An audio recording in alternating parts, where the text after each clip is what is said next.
Well, hello and welcome to our broadcast and podcast. I am your host, Ariana Lake, Providence Communication Manager for Eastern Washington. As a reminder, the information provided during this event is for informational purposes only. For medical questions, please reach out to your primary care or your healthcare professional. Joining me today will be Dr. Cristy Smith, who specializes in cardiothoracic surgery and heart transplant surgeries at Providence Spokane Heart Institute here in Eastern Washington. Dr. Smith, thanks so much for joining today. Thank you for having me. I appreciate the opportunity.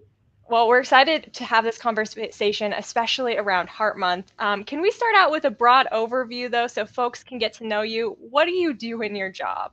Right. My kids ask me that all the time. Um, I am a cardiothoracic surgeon with the Providence Heart Institute. I'm also the surgical director for mechanical circulatory support, which sounds like a really big thing, and heart transplantation.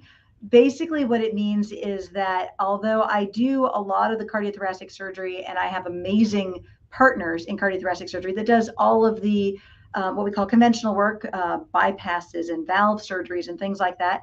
I also subspecialize and surgically direct the program for patients with failing hearts, with significant heart failure that requires some kind of mechanical pump or mechanical device to either temporarily get them through their heart issues or for a more durable device where they can go home and live with that until they get a heart transplant, or just to go home and live with it until they are done.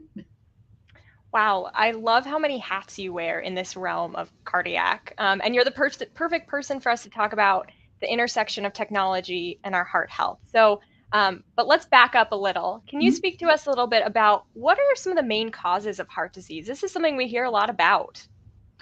So, and heart disease is bizarre because it can happen at any point. There are babies, there are children, and then adults. Most of the time, when we think of heart disease, we think of what we call acquired heart disease. So, blockages in the arteries from cholesterol or genetics or a combination of all of the above. Problems with valves where the valves fail or they get calcium on them and they get too tight. But there's also abnormalities where people are born with one or another different valve or different setup in their heart that requires us to go ahead and help them through that. There's also things like viruses and other autoimmune diseases and things that can affect the heart. So it really runs the gamut, but most of the time it's something that happens over time to our adult population. Okay. And with so many different subsects of that, can you talk to us about some of the technologies that intersect and support heart health? I'm sure we could spend hours talking about it, but maybe some that you're excited about that you work with. Oh, absolutely. I'm really excited because technology has taken off. So if you think about the fact that, cardiac surgery started, up in the Minnesota area and with bypass pumps that just started not very long ago, you look at the 50s, 60s, and 70s is really the birth of heart surgery as we know it. And at that time, things were big and clunky, kind of like old computers, right? They took up rooms and rooms of space, and technology to support the heart function, technology to allow for minimal access for things like valve replacements and other things, small, tiny technology to help with things like pacemakers, and then the technologies that we have to help people who are in shock to survive that shock has come such a long way. I can tell you from the time that I started doing, at least the subset that I do, the heart failure work, the devices that we used to have to help these patients through were, they were this big around. They would barely fit inside the belly and then connected up to the heart. And now they're this tiny and they fit just through a little incision between the ribs. So, the technology has advanced with both support mechanisms and access mechanisms to allow us to fix different parts of the heart without actually having to do open heart surgery. That is just phenomenal. One of the things I love about your role in our healthcare field is that you have this great history with the total artificial heart. And I feel lucky to have been able to see part of your journey with that. Can you tell us a little bit about what the total artificial heart is and share a little bit about that special patient we have here in Spokane? Oh, absolutely. So the total artificial heart is near and dear to my heart because I trained at the University of Arizona with Dr. Jack Copeland, and he invented the total artificial heart. So, we got to start from scratch. I got to see it from when he invented it in his garage and, brought it forward. And what it is it is literally a replacement for the two bottom portions of the heart, the ventricles, the heavy duty pumping parts of the heart. And so what happens is if someone has a heart that is failed so completely that they literally cannot live with the heart that they have, it won't pump the blood, it won't support the brain and the kidneys and the liver. And if it's both sides of the heart, because we do have other devices for just the one, but if it's truly both sides of the heart, and for whatever reason, because of matching or because of donor scarcity or other things, we can't find a transplanted heart for them, we can do a surgery where we open the chest and replace the heart with these two ventricles, is essentially what they are, but they are pumping chambers that are connected to what is the aorta and the vessels from his old heart, and then run that to a backpack type compressor that allows the patient to have their heart replaced, have a normal function as far as the amount of blood being flowed through the body, and to be able to go home. And so Greg Sumakill is an amazing man. He came to us with very significant heart failure. We went through a lot of different things to try and support him to get him to a heart transplant. But we just kept waiting, and the right heart never came along, and we couldn't find that right match. That right donor didn't come along, and we were getting very, very concerned that despite all of the technology that we were using, all the medications, all the things that we had, he was starting to have failure of his kidney and of his liver, and was getting sicker as we watched him, to the best of our abilities. And so the total artificial heart allowed us to take him to the operating room, replace his heart with this mechanical heart, close up his chest, and allow him to start rehabilitating, and eventually actually allowed him to go home, go take his kids water skiing on the lake, and really get his strength back and get out of the hospital and live a relatively normal life until that right heart came along and we were able to do his transplant. He is such a fan of your work and this technology. It's clear that, these are very complex technologies, but to see it delivered in this careful, thoughtful way by your team, it's just inspiring. What's the reaction been with people like Greg and other patients when you have this great technology, whether it's a total artificial heart or something else? Well, and we're pretty blessed. I mean, Greg is a heck of a trooper. I mean, we when you first introduce anything like this, I mean, it takes a special kind of courage for patients to trust you, to say, okay, I trust you. Let's go to the operating room, take out my heart, replace it with this pump. I trust you that it's going to work. I trust that it's going to do all the things that you say. And that is, I mean, that's immense courage. And Greg honestly never blinked. He was excited to have the chance to be part of this. He was excited to be supportive of the technology. And even afterwards, I mean, I have never seen a man who is so generous with his time in teaching people in the hospital, teaching other children at school, and showing them the different technology to try and just promote this as something that obviously helped to allow him to stay healthy while he was waiting for his transplanted heart. So, I mean, I think it's amazing to have a guy like Greg who's willing to embrace that technology and wants to be part of that. Mm-hmm. What's it like for you to see him now? He now has a full heart transplant. His color's back. He's home. I saw him on the ski hill. He's not skiing yet. Don't worry. But what's it like for you to see that full circle moment?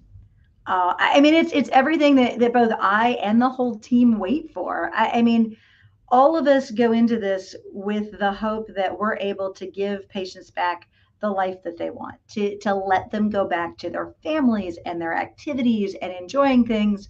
And to have Greg come in and tell us his latest stories and show us pictures of going out and doing things and pictures of him with the family. There is no greater joy for anyone here than knowing that we were able to be a part of that journey and to help facilitate that. And it's amazing that we can offer that high level of care you don't have to go to huge cities to get that. The Providence Spokane Heart Institute and other Providence Heart Institutes have this highest level of care. And to me, that's just amazing. I will tell you, I mean, because I've been with Providence now for a little over 3 years. And when I came here, Providence, from the ground up, from the nursing staff, the ICU staff, our tech staff, our physical therapy, nutrition, up to administration and the system level, have all been unbelievably supportive of continuing to advance our program, to allow us to add the newest technology, to allow us to learn some of the newer techniques and to bring that forward. When I started talking about doing minimally invasive LVAD implants, which is another different kind of heart pump, and changing the technique from going through the middle of the chest to the side between the ribs, not a single person in Providence or at the Heart Institute, batted an eye to say, well, I don't know if we can go there. They've been supportive of technology and advancement and really dedicate themselves to bringing the absolute best to our community, to our patients here, so that no one has to leave their family, leave their loved ones, travel a long way, spend a lot of money to travel a long way, to be able to get everything that we can currently offer in technology today. It's truly amazing. Anything else technology-wise that you're really excited about right now? Oh gosh, there are, I mean, and it changes every day. There are so many new things. So there are some smaller devices coming through that we are learning about that can be implanted just through a vein instead of even having to go through the ribs. I mean, everyone's heard about the genetically altered pig heart transplant that's coming up. We have the ability to do a lot of different remote monitoring for things like pacemakers and stuff that allows more freedom to the patients and allows for smaller implants.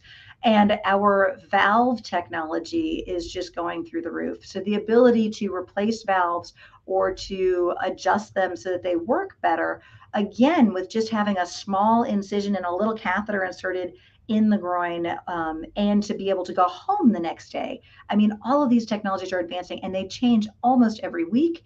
And, we're excited to be able to get to be on top of that and be part of that.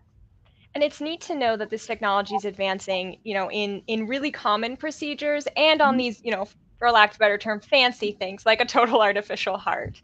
So it is common that if you come into the Providence Heart Institute, technology is going to play a huge role in your care. And it's in everything. I mean, it's everything from just the way that we monitor you while you're in the hospital. We have different ways of checking oxygen saturations, different ways of monitoring your heart rhythms, and that's just obviously in the heart department because that's clearly my bias. But we have all kinds of technologies that are coming through, from monitoring mom and baby to looking at all the different technologies that we're thinking of, that play a part. And I'm really grateful that we're in an institution that embraces that and wants to be part of moving things forward so that we're never really static. Exactly. Always moving forward. I love that.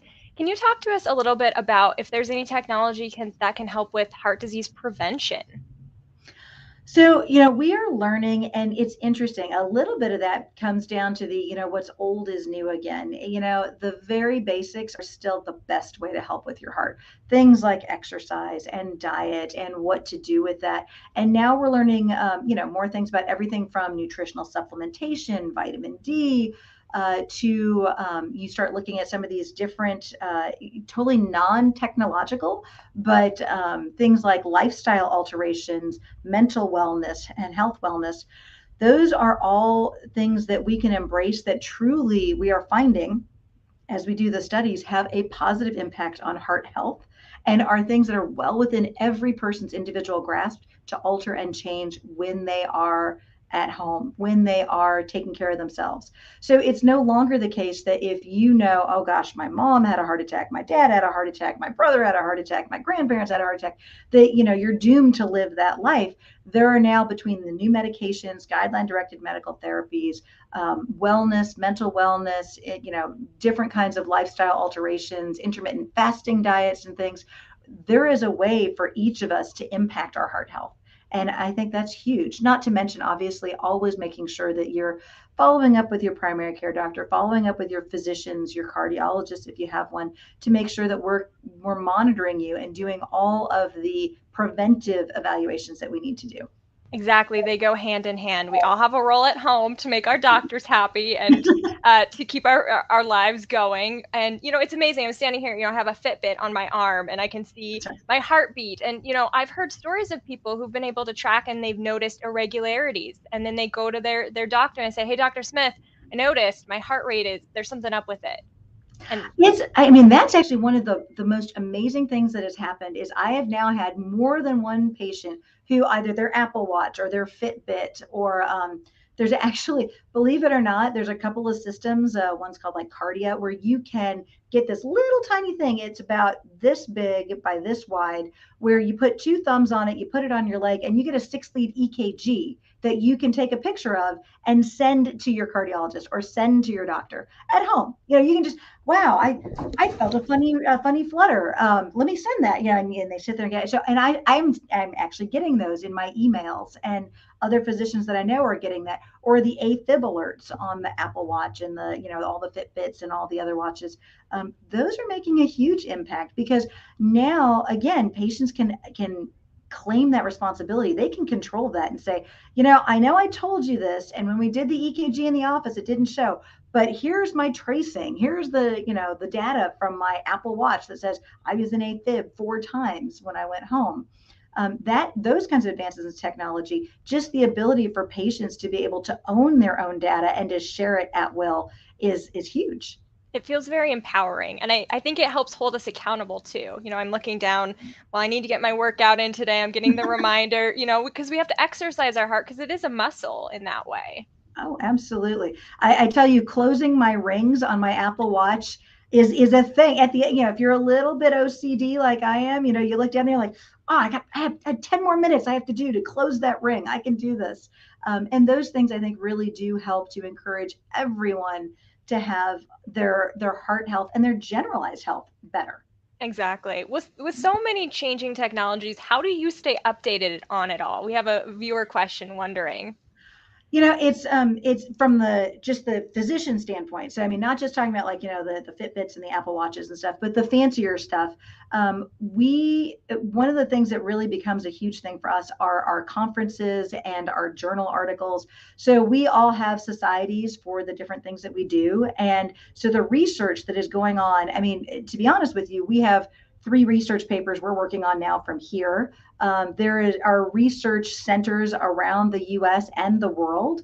And we're constantly publishing those papers. So you see some allusion to that, like with COVID, people were talking about different studies and things like that. Those studies and things come together in journal articles that every cardiac surgeon can be part of, can get access to.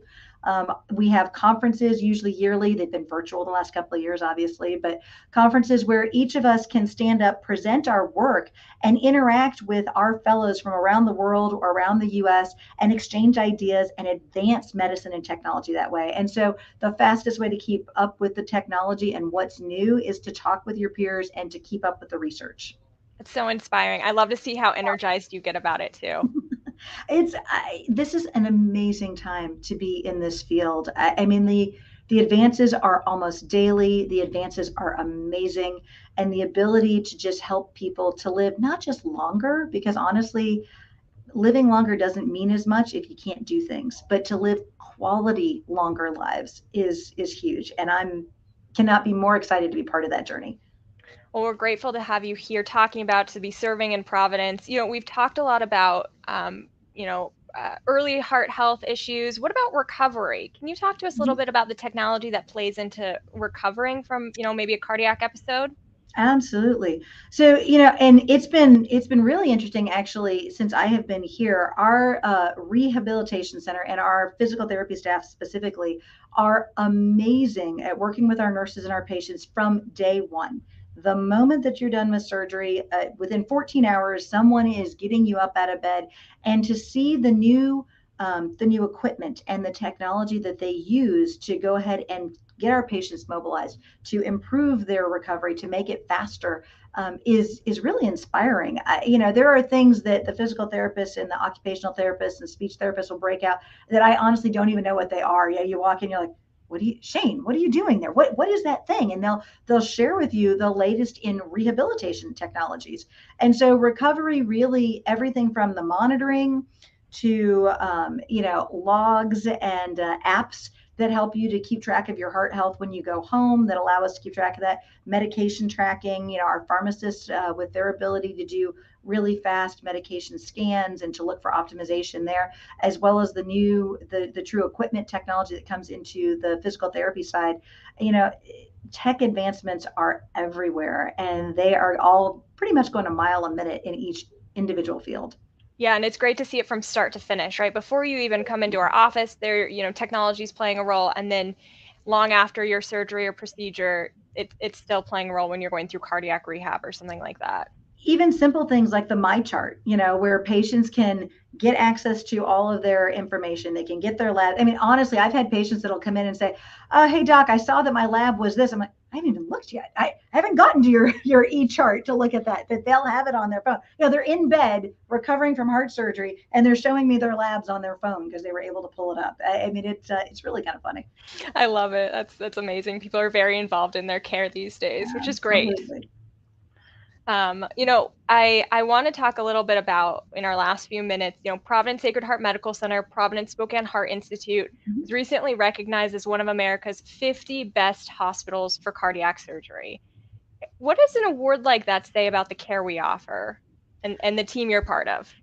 I think what it says about the care that we offer is I think it says that we are dedicated to offering the state of the art, most optimal care that we can. And I truly am blessed. I work with surgeons and physician's assistants and staff here that are inspirational. I mean, we have two of our surgeons are amazing robotic mitral surgeons that are probably top 5, if not top in the world at that particular technique. We have 2 surgeons that do adult congenital surgery and pediatric surgery, and their outcomes are well beyond the standard for international outcomes. We have a new surgeon that joined us that is doing thoracic surgery, and he does robotic thoracic surgery and minimally invasive surgery. We have an aortic surgeon who is, again, probably one of the top 10 to 20 in the nation. So I mean, I feel really lucky and honestly very humbled to be part of on the bench with a team of all stars. And our cardiology colleagues are also equally as advanced in their careers, and I think it allows us to offer anything that we can to support that.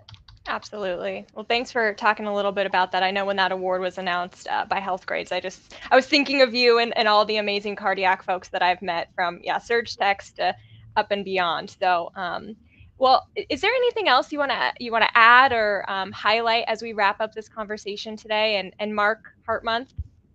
Yeah, I think the biggest thing I would add is that, with everything that we have, with all the information that we have, with the apps that we have, heart health cannot just be something that you can truly now take control of, but it can be fun. You can get on and do your Peloton meditation app, or your biking, or be part of a group of people across the nation that are enjoying their walk outside and sharing that kind of stuff. So, I mean, I think everyone can not just take control of their heart health, but can make it fun and can make it entertaining and interesting. And where we are today is truly allowing us to own that. And so I encourage everybody to think about something this month that they can do to help add to their heart health, whether it's downloading a new recipe, looking at a new app, getting out and just taking a walk, going out and doing some kind of exercise, because it's worth every minute. And so then hopefully you can own your heart health for many, many years. I love it. Thank you so much, Dr. Smith, for your time today and sharing your expertise and passion with us. And thanks to everyone who's watching or listening and for sending in your questions. If you'd like to learn more about our initiatives, programs, services, or ways to give to support some of the great technology that Dr. Smith was talking about, or maybe if you're looking for medical care, you can visit providence.org. And of course, make sure to follow us on social media, Providence Health System for LinkedIn, Facebook, and Instagram. and we're on Twitter under Providence as well. Thank you again, Dr. Smith, and thanks to those listening. Thank you so much. Have a good afternoon.